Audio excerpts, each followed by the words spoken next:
Hey guys, welcome back with day 2 of Shopify Crash Course. We're going to pick up straight from where we left off yesterday, and we're going to start from the dashboard. So after we did the initial setup, the dashboard is the place it's going to leave you off. You may or may not have set up your billing plan yet, and again, you can do that at any point in time as well as choose your plan. So if you have done that already, you probably won't see this black bar at the bottom. But if you have, that'll go ahead and disappear. So let's start off in our dashboard. Today, what we're going to do is talk about themes. There's a few different areas where you can get your themes, and I'll tell you a little bit about how Shopify creates their themes, what themes are exactly, and where you can get them, and how you choose the ones that are best for your store. So when we're back here in the dashboard, you're actually going to start from this home section here. So right now we're on the home screen, and this is the screen that we left off on, or as soon as we set up our store, this was the screen that it brought us to directly. If we want to dive into themes, we want to go down here to online store. Themes is the one at the top, so it should bring you there automatically. If it doesn't, or if you get lost somewhere else in this navigation, just click on themes. So because our store is private for the time being, it's password enabled right now. So there's a password on the front of it so people can't get a sneak peek at the store while we're creating it. Shopify also goes through the current theme, establishes store speed, and then goes into the theme library. So the theme library is what we're going to dive a little bit deeper into, but we're also going to look at the current theme to start off with. The current theme that we use is Debut. So Debut is almost like the default theme. And truthfully, it's not that bad. It's very minimal, very much a blank canvas, but has some really good structure and really good navigation and really good mobile accessibility. So if there's somewhere that you want to start off that's complete blank canvas, Debut is actually a really good way to go. So let's check out Debut and the default that the store will be. Of course, all these images are placeholders for now, but you can probably get an idea of, as soon as you start to put your own imagery in, your own logo, your own fonts, and your own colors, how you can really make this blank canvas your own. If you don't want to go with this one, there's a selection of other free themes that you can go with as well too. So as we scroll down, a lot of these elements will probably look familiar if you've been to any online store in the past.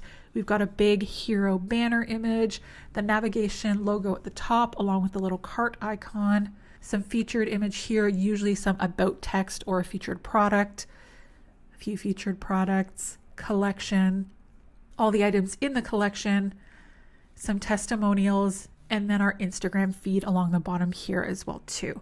So as you can see, it is really well structured. It's pretty intuitive and easy to use. Of course, it's extremely boring right now because it has a bunch of these sort of filler photos in it.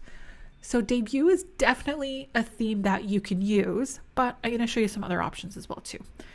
So if you go down here to the theme library, you'll see that there's free themes and then the Shopify themes store. So basically free themes and paid themes.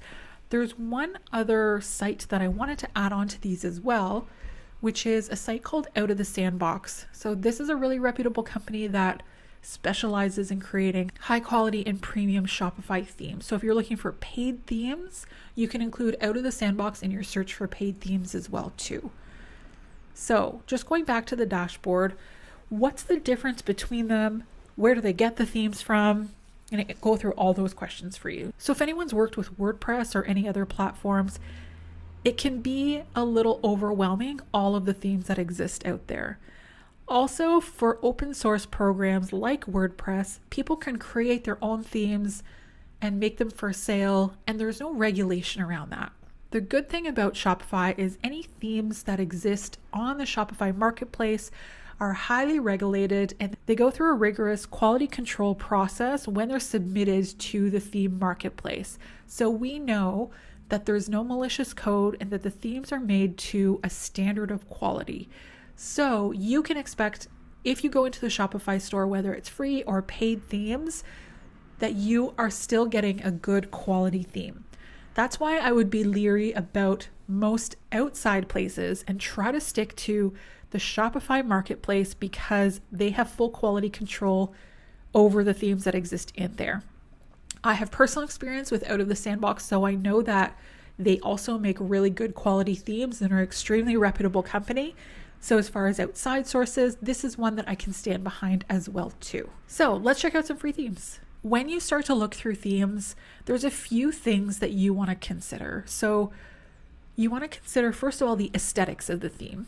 So are you selling pasta like this place? Are you selling watches? Are you selling apparel? Are you selling cards, like handmade goods like we are? Because that will also dictate how the theme looks. So the biggest difference that you'll be able to notice is the visual components of the theme and how those are laid out. The other thing to keep in mind is that there's going to be differences in the themes between the free themes and the paid themes from a functionality perspective. So let's visit the theme store. And by functionality perspective, basically what I mean is if the themes are more complex, more unique, and have more options within them, typically they'll be a little bit higher priced. Like right here, we've got this one that's $160. It's a really nice looking theme for furniture, interior design, and typically all of the paid themes will run anywhere between about $120 US to close to $400. There are some that go above that, not very many though, usually about $120 to about $360 or $380. But if you think about how much it costs to create a custom theme from scratch, these are a one-time payment and they're supported and constantly updated from Shopify developers. So it does seem like a big commitment up front, but it can be a really great deal. A few things that you want to check out for themes is, as you're checking them out, definitely look at the versatility of the theme. So these are all the same theme. These are all this loft theme, but they're using slightly different layouts that are available within the theme settings. They're using different color patterns, different logos, and different overall branding too. So part of what you're paying for premium themes is the flexibility and ability to adapt the theme to various different scenarios as well. Definitely want to look at the reviews as well. Every theme's going to have a couple bad reviews, but overall 93% positive is an excellent rating. Does have a suggestion of themes with similar features as well too. So if you're putting together a list, make sure you scroll all the way down to the bottom because it will give you sort of complementary, stylistic and functionally complementary themes as well too. Anytime you're on a theme page, I'm just going to scroll to the top. There's usually a few different versions of it. This one's called, so they're all the loft theme. This one's called Nashville. Got Kansas City was a little bit different, and Lawrence. And then you can view demo. As soon as you view demo, that opens it up into a different tab and gives you the full website experience of that theme as well. So what are the components that make a good theme? The good thing is like I said, everything's already regulated that exists inside the shop, but the biggest thing that you want to look for in a theme is something that fits your aesthetic as well as functional flexibility. A lot of them have a foundational amount of functional flexibility, and what I mean by that is like we can put the navigation wherever we want. We can adjust this top banner. We can change the order of the sections. Here, I'll show the demo again. So this one has like a banner. It has a collection listing, an image. It's got a featured collection, some other elements too. Every good theme and most of the paid ones will allow you to reorder this, eliminate, and add components into the home page as well too. Another thing to look for when you're looking at themes is the individual product page. Let's see if I go down here. So say if I'm going into, it's giving me the collection, but if I go into the product, a lot of themes will share the same general layout, but might vary a little bit as to what happens on the right hand side here. So this one's great. We've got description, social sharing, buy now or add to cart.